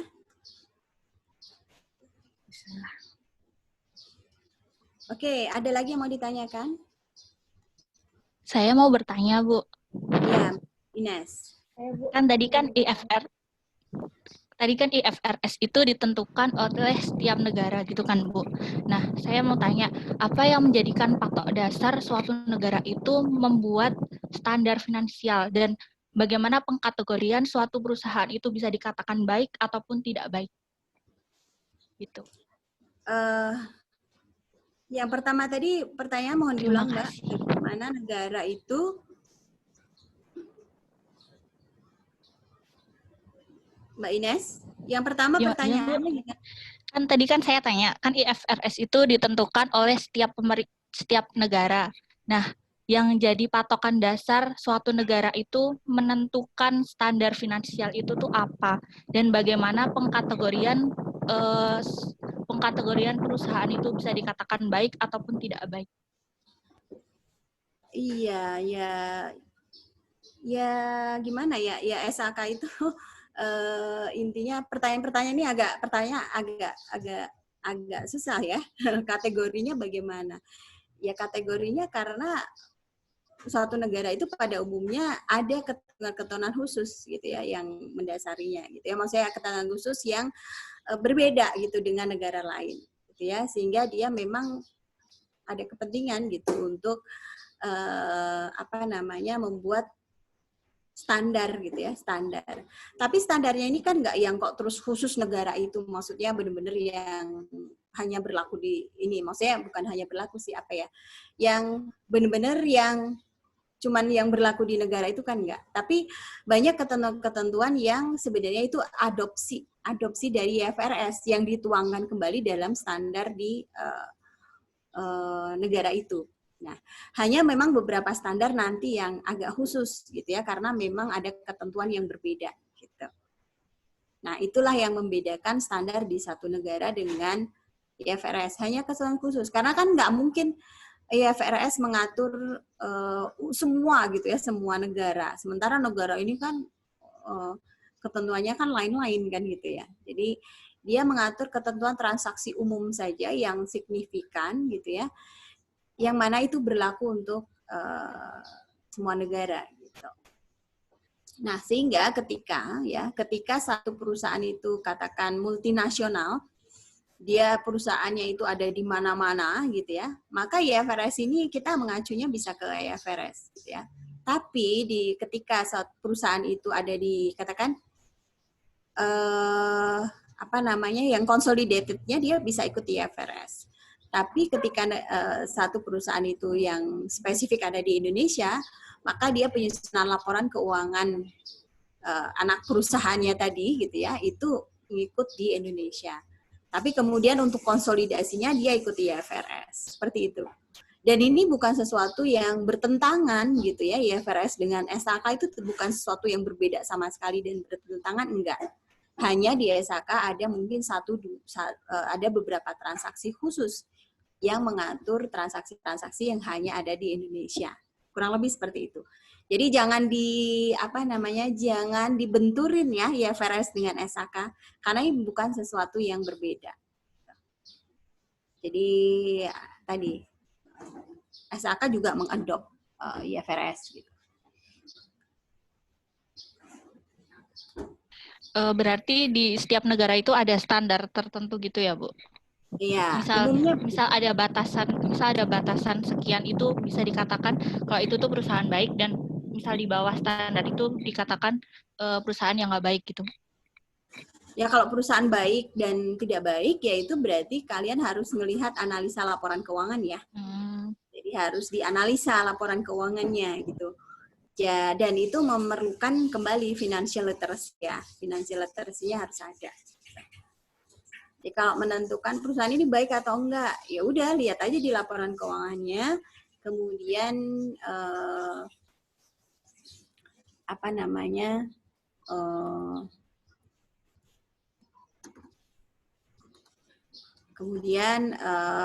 apa tadi saya bilang?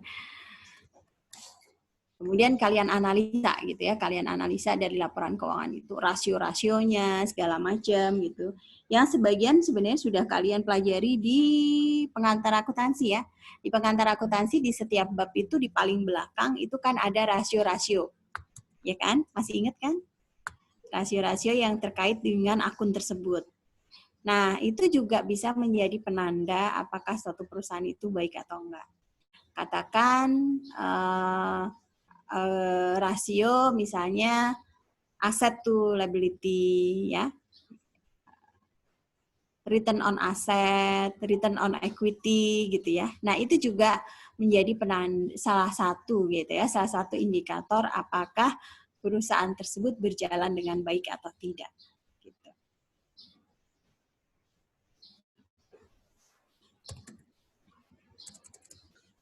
Makasih Bu. Ya sama-sama.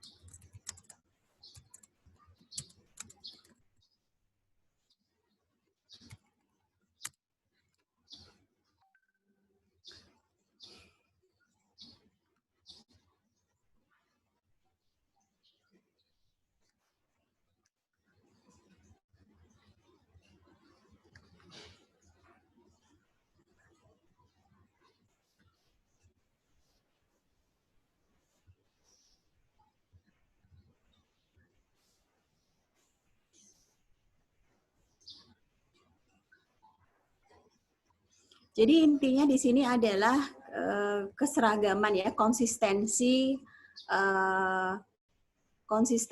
untuk fungsi dari IFRS dan SAK adalah untuk menjamin konsistensi dalam penyajian laporan keuangan. Intinya seperti itu. Nah, makanya dibuat standar atau acuan tadi. Penyusunannya harus seperti apa sih gitu. Nah, kurang lebih seperti itu.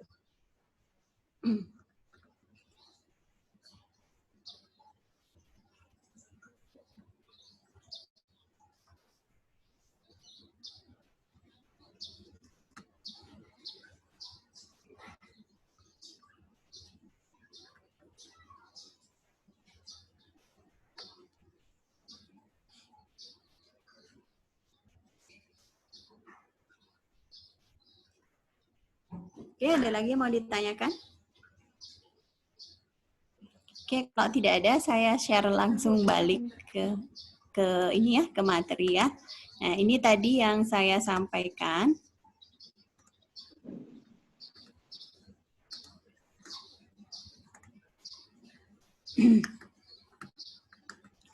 Nah, di sini tadi sudah ya, global market ini sudah.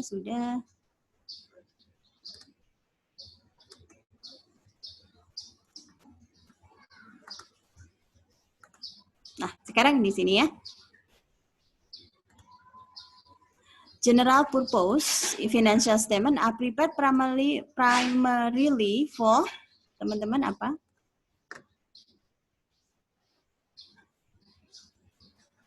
Eksternal. Untuk siapa? External users ya, external users. Jadi financial statement yang tadi yang dihasilkan oleh financial accounting itu utamanya ditujukan untuk external users. Di mana external users ini banyak ya, ada kreditor, ada investor, kemudian termasuk di dalamnya juga ada government sebenarnya dan auditor juga, gitu ya. Jadi ini ya. Terus kemudian ini yang ada di sana ya. Jadi IFRS itu diterbitkan oleh ininya ya. Adalah International Accounting Standard Board ya. Jadi di sini. Sedangkan kalau SAK itu ada komite ya, komite standar akuntansi keuangan ya. Kalau di internasional itu IASB. Oke, saya tidak akan banyak ini ke sana. Yang penting kalian sudah mengetahui bagaimana financial accounting ini bekerja dan bagaimana pengaturannya gitu ya, bagaimana financial accounting dan bagaimana penyusunan laporan keuangan secara umum itu dilakukan.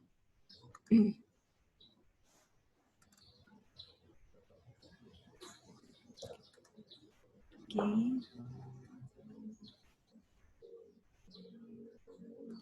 Nah,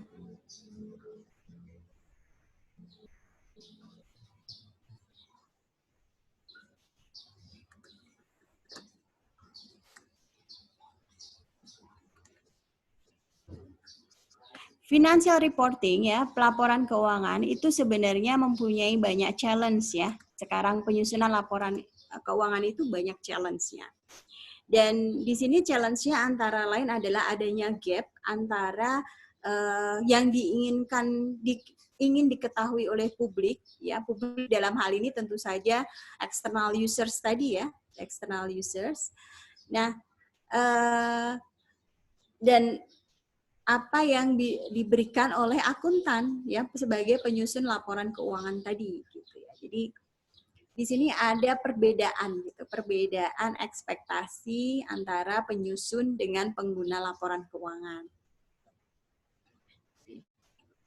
Nah, kemudian juga adanya ke depan gitu ya. Nah, ini nanti kalau kalian belajar accounting teori, nanti ini akan menjadi satu hal yang menarik gitu ya ketika isu-isu itu diangkat.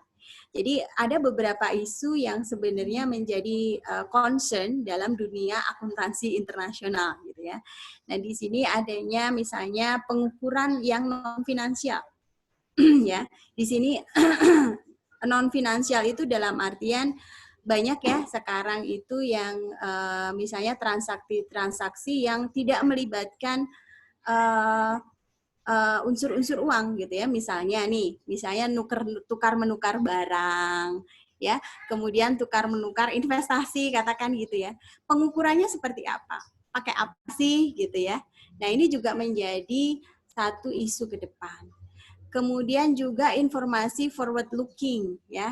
Jadi informasi ke depan itu seperti apa sih ya? Karena yang kita ketahui akuntansi ini memberikan informasi yang sudah lewat ya. Informasi yang sudah di masa lalu ya. Kenapa masa lalu? Ya karena kita transaksi dulu gitu ya. Transaksi dulu, dicatatnya setahun kemudian di akhir tahun. Ya enggak? Ya, dicatatnya sih pada saat itu ya kan, di jurnal pada saat itu. Tetapi nanti dijadikan laporan keuangannya itu pada akhir tahun, direkap semua jurnal itu kemudian disusun laporan keuangan. Nah, di sini tantangan dari laporan keuangan gitu ya, itu adalah bagaimana laporan keuangan itu bisa memberikan informasi lebih ke depan gitu, bukan yang lampau. Nah, ini nih buat kalian ini ya, buat kalian itu kalau katakan, Bu, saya mau nyari pasangan hidup gitu ya. Pasangan hidupnya apa? Yang melihatnya ke depan. Oke, cari anak-anak yang suka financial management gitu. Bukan financial accounting, katanya gitu. Kan gitu ya. Karena dia lebih melihat proyeksi ke depan, bukan yang lalu gitu. Dan kemudian isu-isu terkait soft asset ya, seperti kita tahu bahwa sekarang banyak ya perusahaan-perusahaan itu yang berkecimpung atau core bisnisnya gitu ya. Core bisnisnya lebih kepada kayak misalnya perusahaan startup ya, perusahaan yang digital dan lain sebagainya. Yang mana di sini banyak aset-aset yang nggak bisa dilihat gitu ya. Nah, ini bagaimana pengukurannya gitu ya. Jadi semacam ATB tapi ini lebih ini lagi lebih tidak bisa dilihat lagi gitu ya. Karena kalau ATB jelas ini aplikasi, ini apa gitu ya. Nah, ini sesuatu yang kayak misalnya startup gitu ya. Itu nggak ada asetnya dia perusahaan-perusahaan kayak gitu. Ya udah masing-masing bawa komputer gitu ya, bawa laptop, terus kemudian ketemu di kafe, cetak-cetuk terus kemudian jadi aplikasi gitu ya. Kemudian jadi suatu sistem dan lain sebagainya.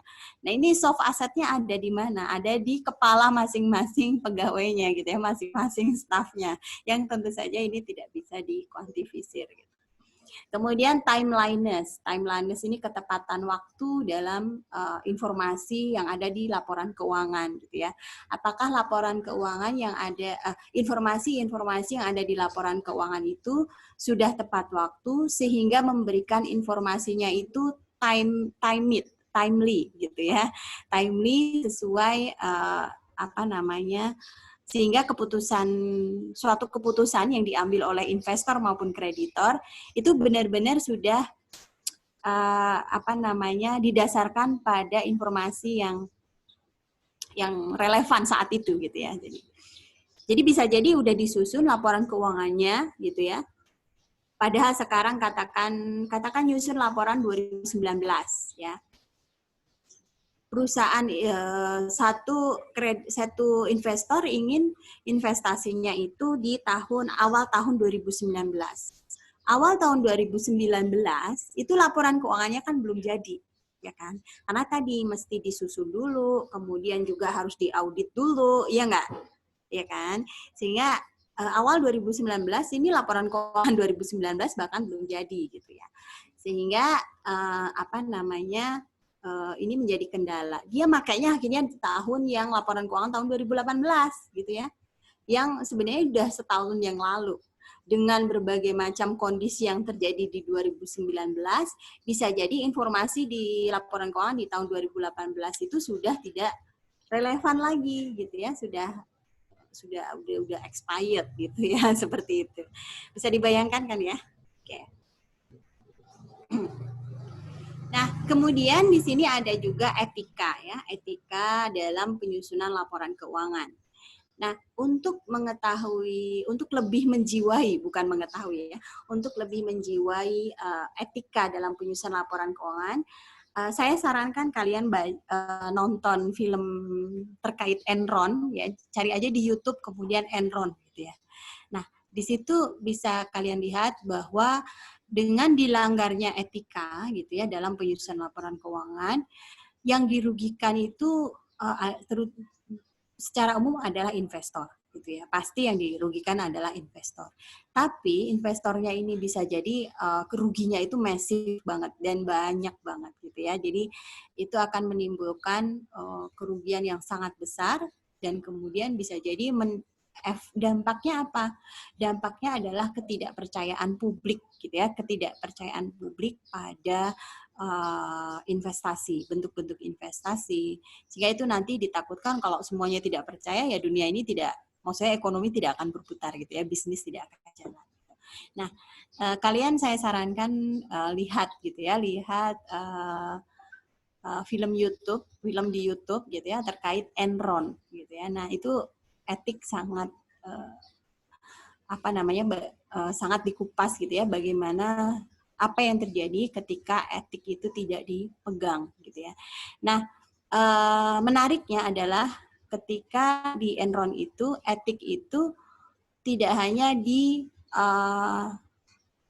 hanya diabaikan di perusahaan, tapi juga dilanggar oleh auditornya. Gitu ya. Nah, auditor di mana ini ada harus ikut jagain gitu ya, watchdog atas laporan keuangan, maka dia juga ikut gitu. Ikut masuk di dalamnya. Nah, itu akibatnya luar biasa sekali ya. Jadi bagaimana Enron menyembunyikan kos-kos yang seharusnya dia akuin, dan kemudian bagaimana dia membus gitu ya, memarkup gitu ya pendapatan atau profit yang dia punya gitu ya. Nah, itu luar biasa. Nah, mungkin itu yang bisa saya sampaikan terkait chapter 1 ya, teman-teman ya, inti dari chapter 1. Kemudian untuk detailnya kalian bisa baca di buku gitu ya. Kalau ada yang mau ditanyakan silahkan teman-teman.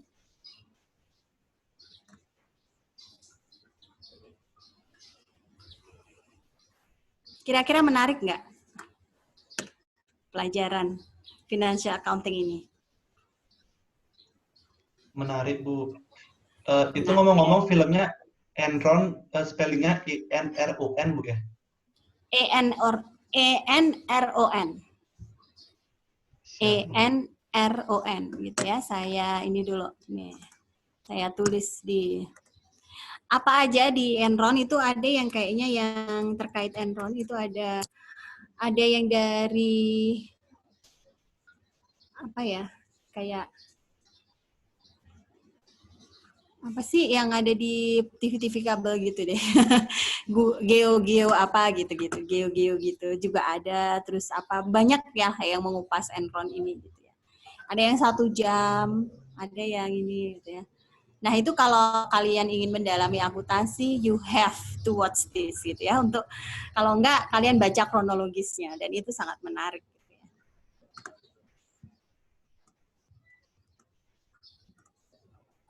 Oke, sekarang sudah hampir jam 10 ya teman-teman ya. Ada yang mau ditanyakan kah? Ya. Pertemuan pertama ini kita agak slow saja gitu ya. Saya hanya ingin lebih penekannya lebih get to know kalian gitu ya. Dan kemudian juga lebih memancing kalian supaya kalian tertarik dengan financial accounting ini. Kemudian baru nanti di pertemuan-pertemuan selanjutnya gitu ya, baru kita mungkin agak ngegas gitu ya. Jadi yang pertemuan ini ya kita lebih mengenal bagaimana financial accounting ini bekerja. Gitu.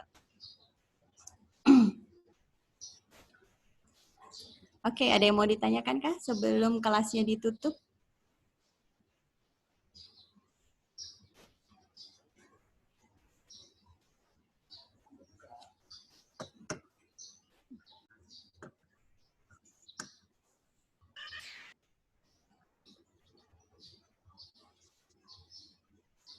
Tidak ada?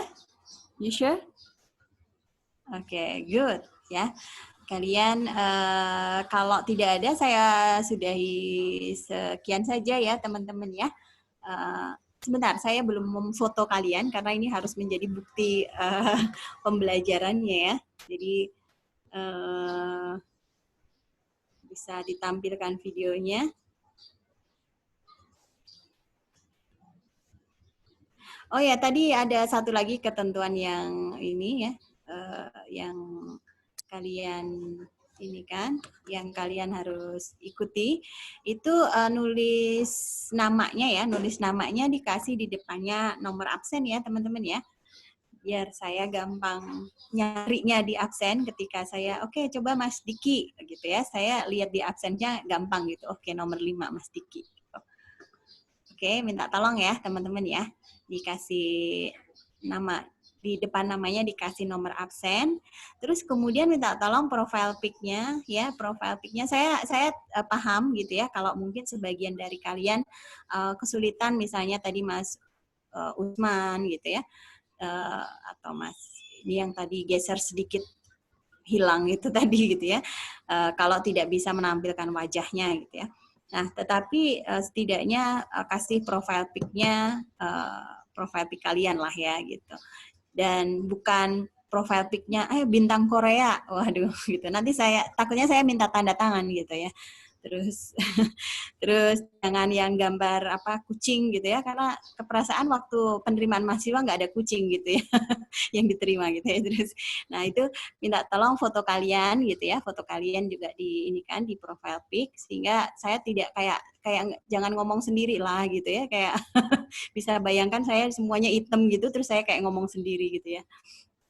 Terus oke, jadi yang bisa nampilin ini minta tolong nampilin video gitu ya. Terus yang nggak bisa karena memang ada kendala ya nggak apa-apa gitu ya, tapi tampilin profile pic kalian gitu ya.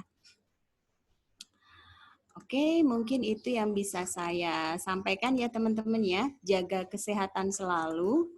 Terus jangan lupa makan yang bergizi gitu ya. Kemudian jangan keluar kalau nggak perlu gitu ya. Kalau nggak perlu banget, kalaupun keluar jaga protokol kesehatan ya. Oke, sekarang saya kalau bilang jaga kesehatan, saya benar-benar berniat dari dalam hati ya, jaga-jaga kesehatan gitu ya. Saya ingin memastikan kalian baik-baik saja gitu ya, sampai wabah ini berlalu gitu ya. Oke, terima kasih atas perhatiannya. Mohon maaf kalau ada kesalahan dalam penyampaian. Assalamualaikum warahmatullahi wabarakatuh. Waalaikumsalam. Waalaikumsalam. Makasih Bu. Makasih Bu. Yuk, sama-sama. Makasih Bu. Bye. Waalaikumsalam. Main Q jam berapa, weh?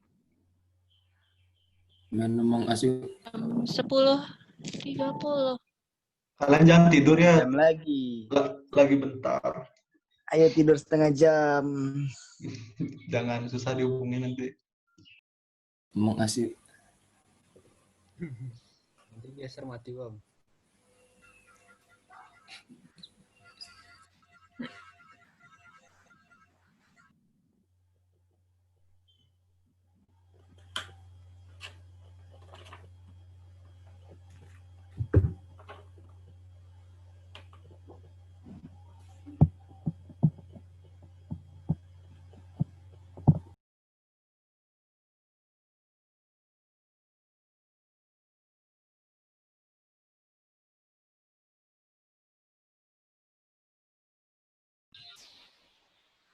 Halo.